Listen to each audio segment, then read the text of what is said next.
Welcome once again to Lehto's Law. Here's Steve Lehto. I'd like to point out there are a lot of judges out there. I've been in front of quite a few. And the vast majority of them are okay. But once in a while, a bad one comes along. I've talked about that before.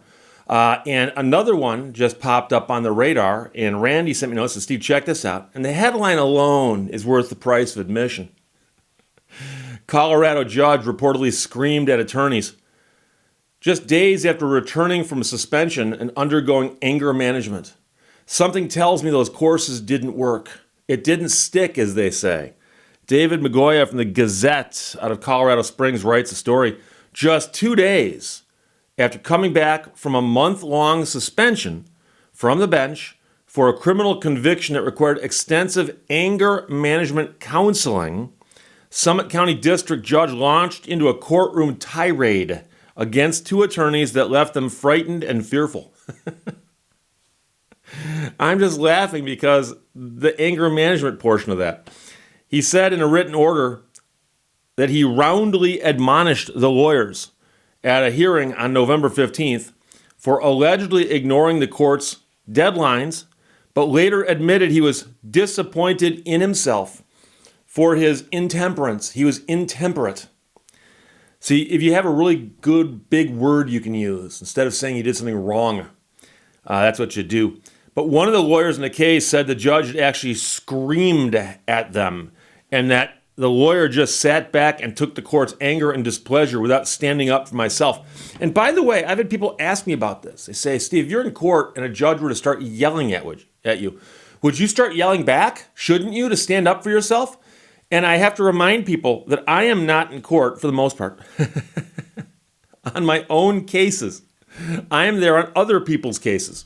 So when I'm standing in court representing a client, if a judge were to scream at me, I have to ask myself, what's the best thing for my client?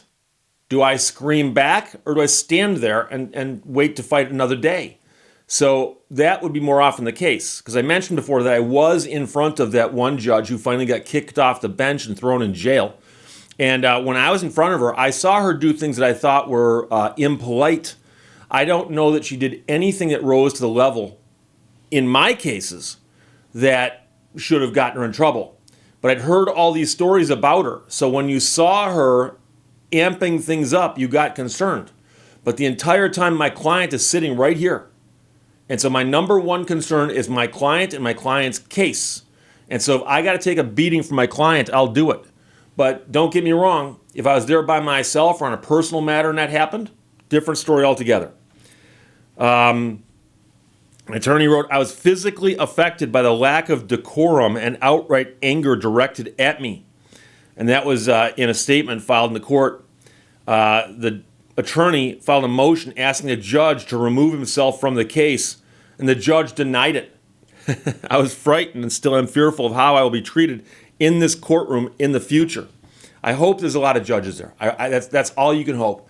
Because there are some districts, for instance, where they only have 2 or 3 judges. And the bad judge I was talking about here in Michigan who got kicked off the bench and thrown in jail, if you filed something in that court, it went to her. That she was the court. That was her. Now, if you file something in Wayne County Circuit Court, they got dozens and dozens and dozens of judges down there. So there are some judges that I just don't wind up in front of for quite some time, and it happens that way.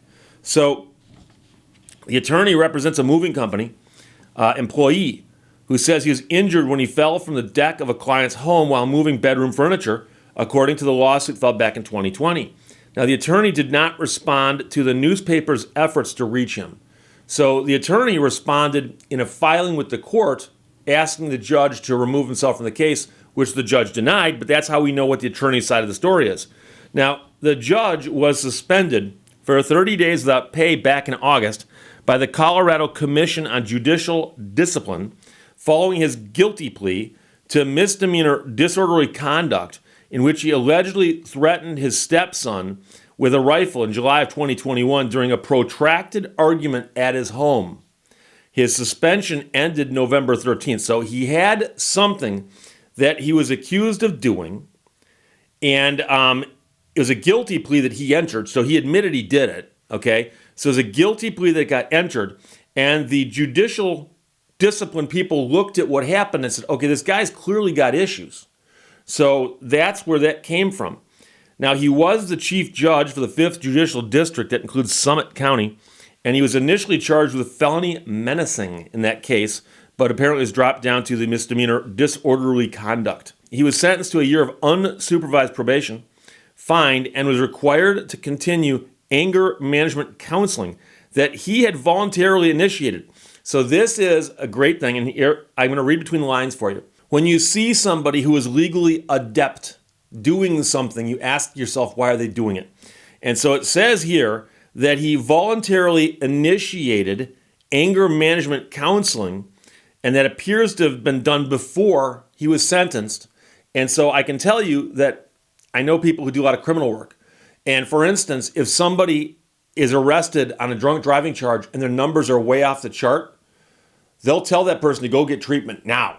Go get treatment now so that when we go into court, we can say you've already begun treatment. And so if this guy realized it would look good if he started anger management counseling before he got sentenced, maybe he had an issue with anger management, right? So he's been a judge since 2010. He returned to the bench in a reduced capacity in February of 2022 following the plea deal, but he resigned as chief judge of the district and was no longer hearing criminal cases. A 6-month suspension of his law license by the Office of the Presiding Disciplinary Judge, who is the discipline authority over lawyers, was set aside for 1 year as long as he stayed out of trouble. Think about that. You got a judge who's got to stay out of trouble. And, you know, I've seen things taken under advisement many, many times. Somebody goes into court, it's a first offense, it appears to be out of character for them, and the judge says, you know something, there's no objection from the prosecution on this. I'm going to take this under advisement, meaning that if you stay out of trouble for a year, 6 months, whatever it is, we'll throw this away. But if you get in trouble again, and well, guess what? You'll have that to deal with plus this. And so it becomes something to inspire you to behave better. But the fact that you've got to have something that inspires a judge to behave better is actually a problem. So I'm a little bothered by that, but it's unclear how that suspension could be affected by the recent conduct. The lawyers were said to have problems with the judge's scheduling orders because the defendant in the case had died, and they were unsure how the case would proceed to trial that was scheduled for late November. So generally speaking, if someone dies, they can't testify at trial. And quite often their cases do get hindered by their death. Now, the upside, of course, is that they are no longer around to be upset by this.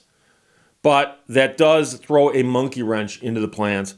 The lawyers had not filed witness lists or an inventory of the exhibits they proposed to use. And now, in the judge's defense, if this happens, someone should notify the court and say, hey, one of the parties died, and we're trying to figure out what to do here. Can we put this thing in the back burner until we figure it out? Because the case might be something that can still proceed, or it might not be. You never know. If the guy was the only witness, well, you might have a problem.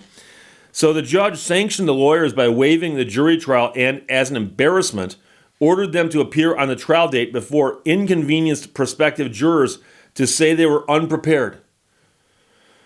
The judge later rescinded that part of the order and reinstated the trial when one of the attorneys complained. The suit will proceed, and by the way, in case you're curious, the person that died was apparently the homeowner. So the injured party, the plaintiff, is still around. It's the homeowner who's passed away. And the homeowner's estate becomes the defendant. Meanwhile, the attorney said he's willing to take the judge's anger until the judge dismissed the case as part of his sanctions against the lawyers.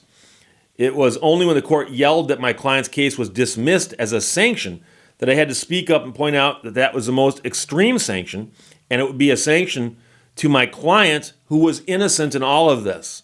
And that's what the attorney wrote in the motion to reinstate the case. So when the judge was suspended, an order that was approved by the Colorado Supreme Court, he was cited for failing to act in a manner that promotes public confidence in the judiciary. So the judge pleaded guilty to a crime, and among other things that happened around that time is he attended anger management. He was suspended, he came back from the suspension, and that anger management training did so much for him that he was screaming at attorneys in court. And the underlying problem there was actually an unusual one. So I'm trying to think right now, I've been thinking about this all morning, whether or not I've ever had a client of mine die. And I don't think I have, not during a case. I've had other cases where I had my opposing counsel pass away, and I've also obviously known other attorneys who passed away and so on, but none that affected anything that I was handling legally, which of course is what we're looking at here. So the attorneys were in an unusual situation.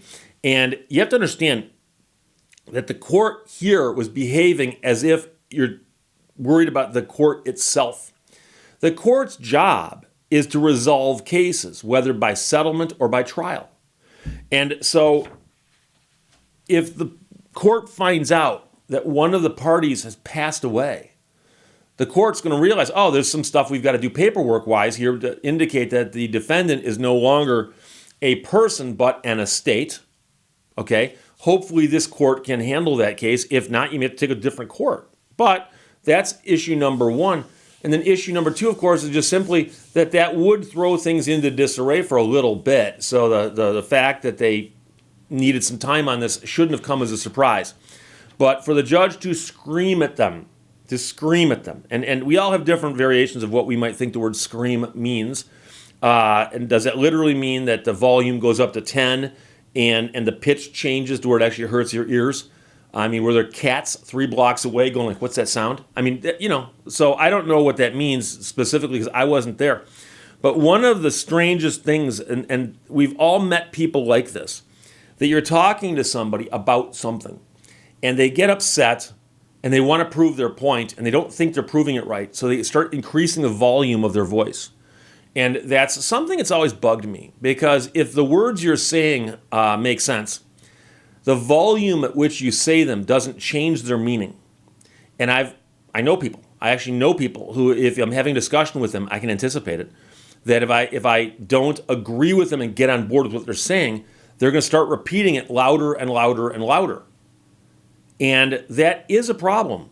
Now, a friend of mine doesn't need to attend anger management. All that's going to happen is I'm just going to try to defuse the situation and move on.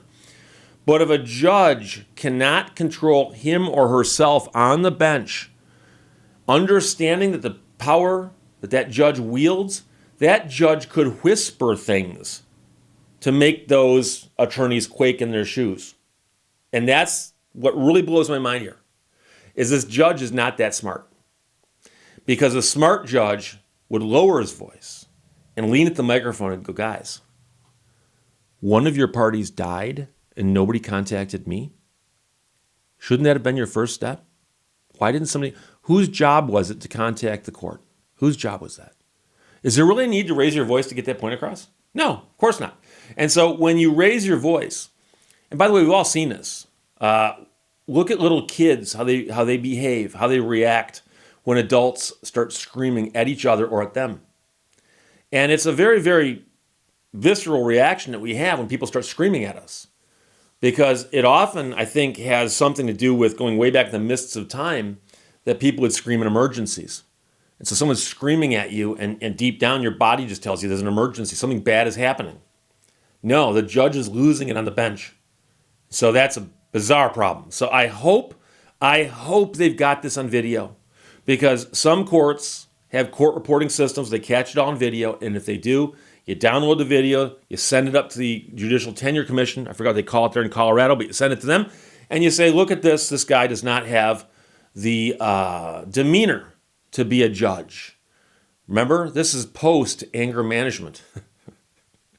If they've managed his anger to this point, what was it before? That's what I want to know. So, Randy, thanks for sending it from the Gazette out of Colorado Springs. David Migoya wrote this. Colorado judge reportedly screamed at attorneys days after returning from suspension and anger management. Questions or comments, put them below. I'll talk to you later. Bye-bye. Thank you for watching Lehto's Law. My parents didn't want to move to Florida, but they turned 60 and that's the law.